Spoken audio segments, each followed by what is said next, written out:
Bismillahirrahmanirrahim. Assalamualaikum warahmatullahi ta'ala wabarakatuh.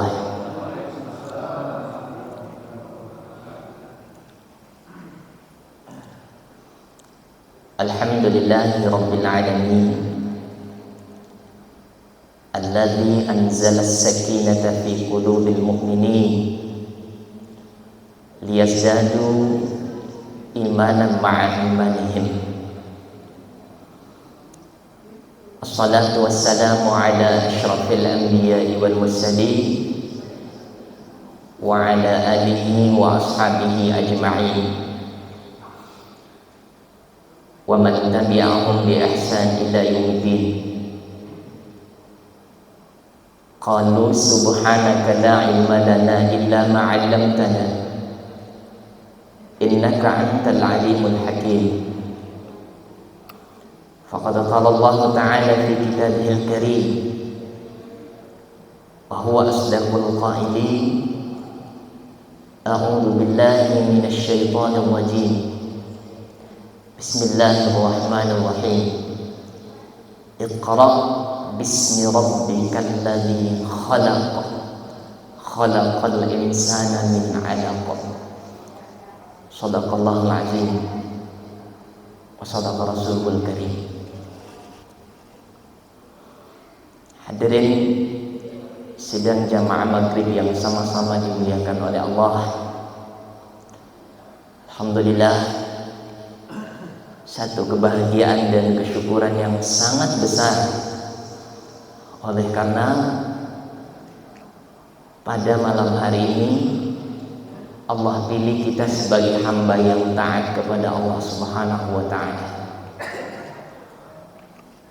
Bukankah hidup kita jamaah sekalian hanya menanti dari masuknya waktu sholat ke waktu sholat yang lain? Jadi perkara pekerjaan yang lain adalah aksesoris dunia yang memungkinkan bisa kita pakai untuk lebih taat dan lebih patuh kepada Allah Subhanahu wa ta'ala. Salawat serta salam semoga terlimpahkan kepada Rasulullah Muhammad sallallahu alaihi wasallam, Nabi yang telah menyuntik umatnya dengan suntikan agama Islam melalui resep Al-Quran.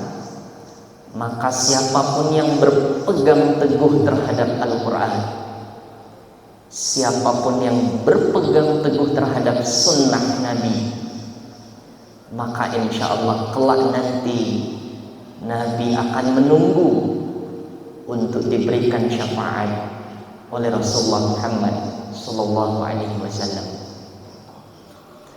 Hadirin, di waktu yang singkat ini insyaallah tema pengajian kita akan berbicara tentang tafsir.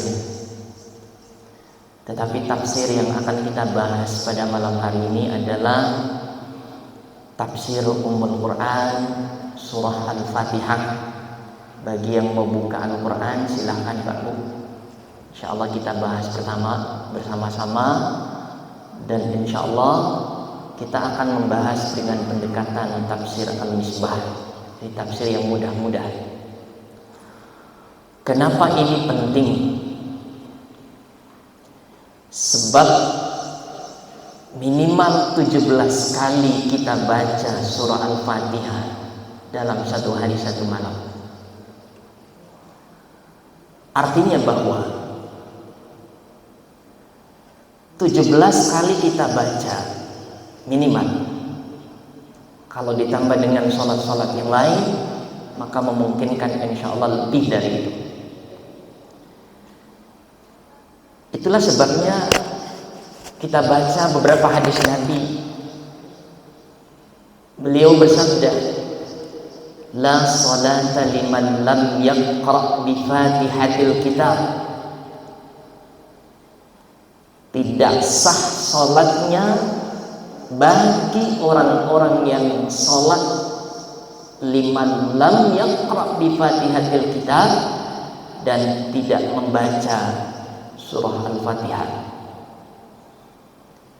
Dalam beberapa penafsiran alim ulama ditafsirkan bahwa hadis ini bisa dimaknai tidak sempurna sholatnya orang-orang yang sholat tidak membaca surah Al-Fatihah.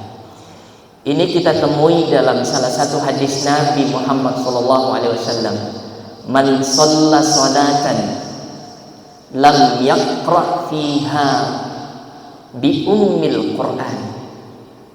Siapapun yang mendirikan sholat lalu kemudian tidak sempat membaca surah Al-Fatihah, Ummul Quran, maka kata Nabi tidak sempurna sholatnya. Dan ini diulang sampai 3 kali oleh Nabi Muhammad SAW.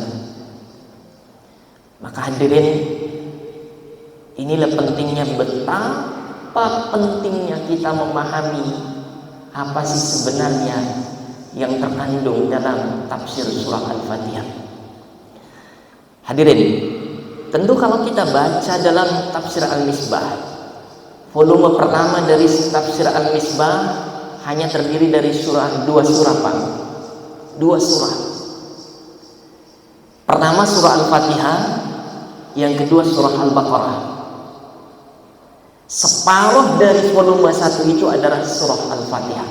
Separuh yang lain adalah surah Al-Baqarah. Maka itulah sebabnya surah Al-Fatihah jamaah sekalian paling tidak dikenal memiliki 20 nama, tetapi yang paling masyhur ada 4 nama. Pertama adalah surah Al-Fatihah itu sendiri, yang kedua disebut dengan Ummul Quran, yang ketiga disebut dengan Ummul Kitab, yang keempat disebut dengan Sab'ul Mathani. Ada yang diberikan langsung oleh Nabi, ada yang diberikan nama oleh sahabat, pun juga ada yang diberikan langsung dari Al-Quran. Misalnya surah Al-Fatihah disebut dengan As-Sab'ul Mathani. Ada 7 ayat yang dibaca As-Sani. Sani itu maknanya 2, dibaca berulang-ulang sampai 2 kali. Apa maknanya jemaah sekalian? Maknanya 7 ayat kita baca minimal dalam sholat kita ada 2 rakaat, maka dinisbahkan kepada surah Al-Fatihah. Hadirin, mari kita bahas. Ayat ini diawali dengan kalimat alhamdu, kata alhamdu. Allah ingin mengajarkan kepada kita bahwa sesungguhnya ketika berhubungan antara Allah dengan hambanya, maka seyogianya seorang hamba mengawali kalimat yang diucapkannya dengan kata-kata alhamdu. Kenapa dengan alhamdu? Ayat ini diksinya diawali dengan al. Al itu maknanya segala sesuatu. Lalu kemudian disandingkan dengan kata-kata hamdu, bermakna pujian. Bahwa segala bentuk pujian sesungguhnya harus ditujukan kepada Allah Subhanahu wa ta'ala. Maka hadirin, kalau suatu saat seandainya kita ingin memuji orang, atau kalau seandainya suatu saat ada orang yang memuji kita, maka camkan bahwa pujilah Allah terlebih dahulu, karena pujian itu sesungguhnya milik Allah. Saya sering mengibaratkan jemaah sekalian, kalau seandainya saya melukis atau menggambar, Tiba-tiba Bapak Ibu sekalian masuk menyaksikan gambar lukisan saya. Bapak Ibu sekalian menilai, bagus sekali, cantik sekali gambar itu. Kira-kira siapa yang tersanjung, Pak? Yang tersanjung lukisannya atau gambar atau orang yang melukisnya? Yang tersanjung tentu orang yang melukisnya. Maka sesungguhnya tidak pantas seorang manusia dipuji. Kalau seandainya suatu saat kita ditakdirkan ada yang memuji, maka yakinkan dalam hati kita, mereka memuji karena sesungguhnya Allah sedang menutupkan aib kita. Sebab kalau seandainya sedikit saja dibuka oleh Allah, maka tidak akan ada orang yang mendekat, tidak akan ada orang yang memuji kita. Yang kedua, kalimat alhamdu, sesungguhnya Allah ingin mengajarkan kepada hambanya bahwa kalau memuji, maka pujilah dengan kalimat yang sesingkat-singkatnya. Tidak perlu berlebihan, Pak. Karena kalau kita memuji dengan berlebihan, khawatir orang yang dipuji akan tenggelam dalam pujian tersebut, khawatir lupa diri. Jadi cukup dipuji dengan sekedarnya. Makanya kalimat alhamdu adalah kalimat yang tidak bertele-tele. Kalimat alhamdu adalah kalimat yang sederhana tetapi mengandung makna pujian yang sangat luar biasa. Selanjutnya, kalimat alhamdu, Allah mengajarkan kepada kita bahwa memuji Allah tetapi sesungguhnya tidak menggambarkan kita sedang berhadapan langsung dengan Allah. Maknanya apa jemaah sekalian? Maknanya, kalau kita ingin memuji orang, maka hendaklah memuji ketika kita tidak berhadapan dengan mereka. Kenapa? Karena kalau kita puji dan sedang berhadapan dengan mereka, khawatir sekali lagi mereka akan terbuai dengan pujian itu dan mereka akan lupa dengan Allah Subhanahu wa ta'ala. Maka itulah sebabnya pujilah orang ketika mereka tidak bersama dengan kita. Terbalik, kalau aibnya orang jangan dicerita sekalipun mereka tidak ada bersama dengan kita. Hadirin, maka gambaran ayat pertama sesungguhnya mengajarkan paling tidak 4 hal kepada kita tentang bagaimana caranya memuji kepada Allah Subhanahu wa ta'ala. Lalu kemudian ayat selanjutnya diksinya Ar-Rahmanir Rahim. Ayat ini mengajarkan kepada kita jamaah sekalian agar kita memahami sifat-sifat Allah Subhanahu wa ta'ala. Sifat Allah itu banyak, tetapi sifat Allah yang paling utama ada 2 sifat. Pertama adalah sifat Ar-Rahman, yang kedua adalah sifat Ar-Rahim. Dan ini Allah taruh dalam surah Al-Fatihah agar kita mengenal sifat Ar-Rahman dan sifat Ar-Rahimnya Allah. Apa makna sifat Ar-Rahman? Makna sifat Ar-Rahman bahwa sesungguhnya Allah menebar rahmatnya di dunia tanpa memandang orang Islam atau bukan orang Islam, orang durhaka, orang taat kepada Allah, semua diberikan rahmat oleh Allah Subhanahu wa ta'ala. maka itulah sifat rahmannya Allah.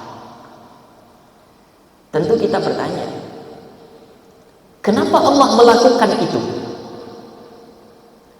Karena ternyata sifat Ar-Rahman, fatronnya sebetulnya terbatas di dunia.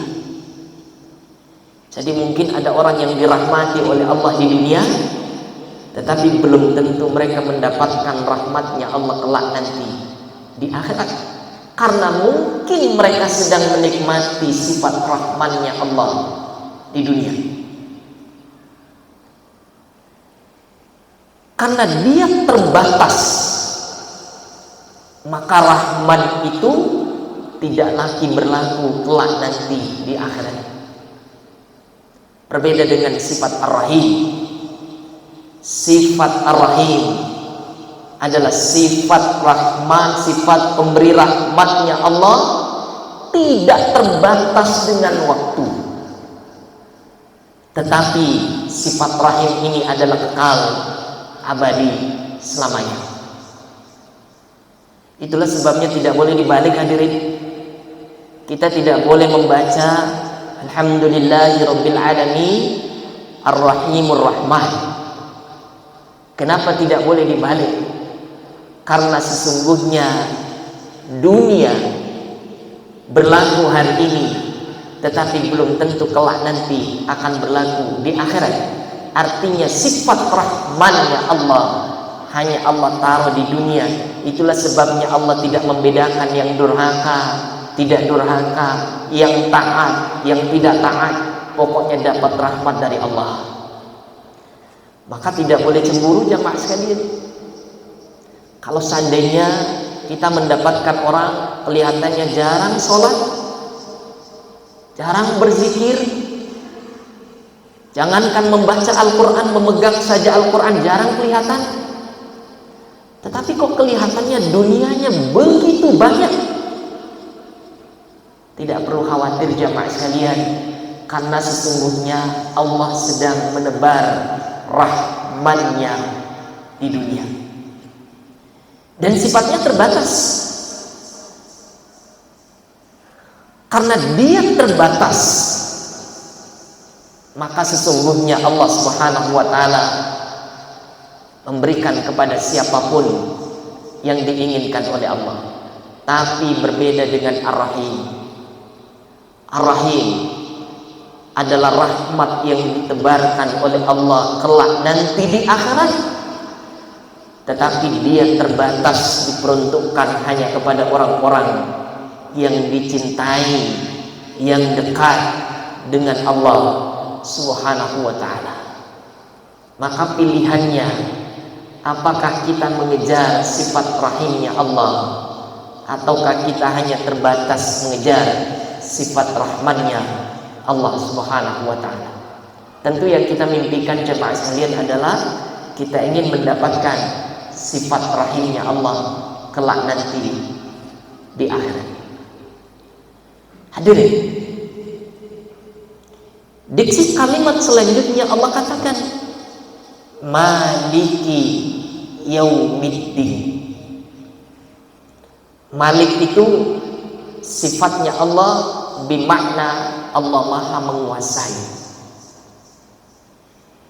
Yaum maknanya hari. Ad-din kalau kita maknai secara bahasa maknanya agama, tetapi sesungguhnya Yaumiddin bermakna hari pembalasan. Apa maknanya jemaah sekalian? Allah yang maha menguasai hari pembalasan. Artinya bahwa sebagai orang beriman kita harus yakin bahwa kelak nanti ada hari pembalasan. Apa maknanya jemaah sekalian? Tidak mungkin Allah yang maha pengasih, tidak mungkin Allah yang maha kasih tidak membedakan antara orang yang memiliki sikap yang baik dengan sikap yang buruk.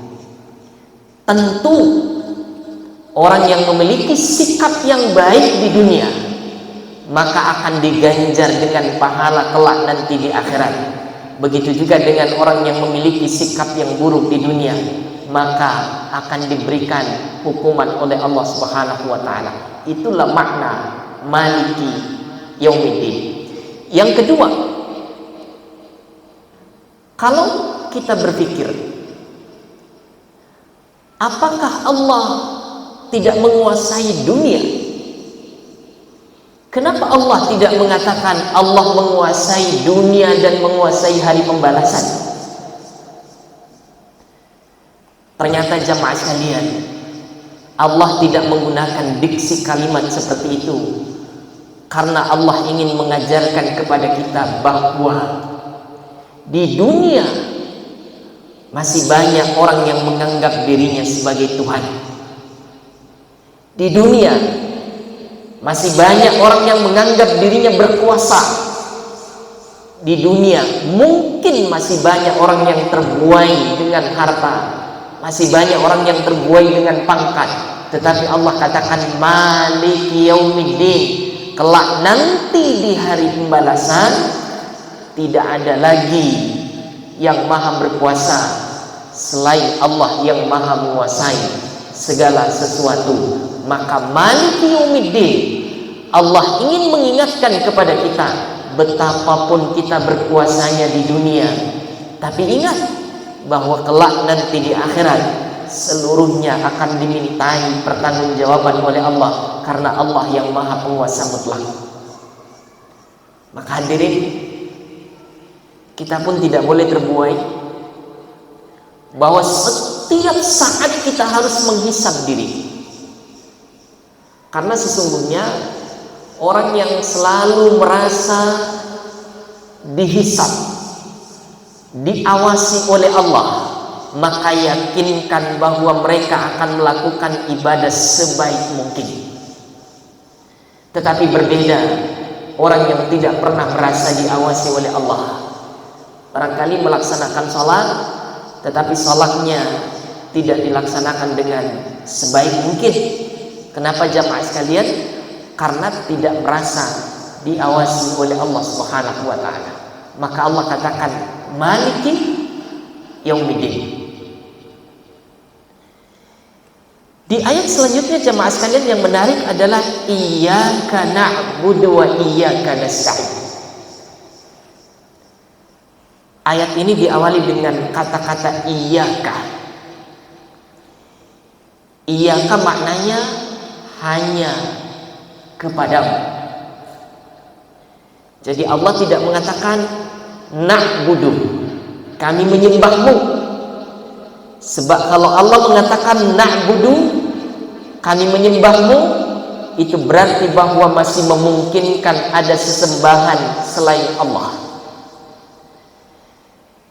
Begitu dahsyatnya dosanya, dosa musyrik, maka Allah mengatakan, mengawali ayatnya iyyaka, maka tidak boleh melakukan sesembahan kecuali menyembah kepada Allah. Itulah sebabnya Allah katakan hanya kepadamu kami menyembah. Berarti tertutup seluruh sesembahan yang lain untuk kita sembah. Nah, kalau kita baca dalam hadis qudsi, ini kan ada dialog antara kita dengan Allah. Ketika kita membaca surah Al-Fatihah ini, kita membaca kalimat iyyaka na'budu wa iyyaka nasta'in. Hanya kepadamu kami menyembah dan hanya kepadamu kami minta tolong. Jadi hanya kepada Allah kita menyembah dan hanya kepada Allah kita minta tolong. Nah, ini perlu penjelasan jamaah sekalian. Kalau menyembah tertutup setutup-tutupnya bagi makhluk untuk kita sembah. Nah, bagaimana memaknai iyyaka nasta'in? Hanya kepadamu kami minta tolong. Maka betul pertolongan itu hanya datang dari Allah. Dan kita pun sebagai hamba hanya boleh minta tolong kepada Allah Subhanahu wa taala. Tetapi dijelaskan oleh Profesor Dr. Quraish Shihab bahwa proses minta tolong kepada Allah maka bisa jadi melewati makhluknya. Apa maknanya jamaah sekalian? Penting saya jelaskan. Misalnya kita sedang sakit. Kita sedang sakit, kan harus berobat. Mungkin kita akan ke dokter sebagai ikhtiar kita. Lalu bagaimana memaknai iyyaka nasta'in? Hanya kepadamu ya Allah kami minta tolong. Sementara saya harus berikhtiar untuk ke dokter berobat. Maka beliau mengajarkan kepada kita bahwa ketika Anda ingin ke dokter, maka sempatkan bersujud kepada Allah Subhanahu wa ta'ala. Sempatkan berdoa, minta kepada Allah, ya Allah, gerakkan hatinya si dokter tersebut untuk mendiagnosa penyakit saya dan karuniakan petunjuk agar si dokter tersebut memberikan obat yang tepat terhadap saya. Artinya bahwa sesungguhnya mengawali permohonan kita kepada Allah, ikhtiar itu terserah kita. Sepanjang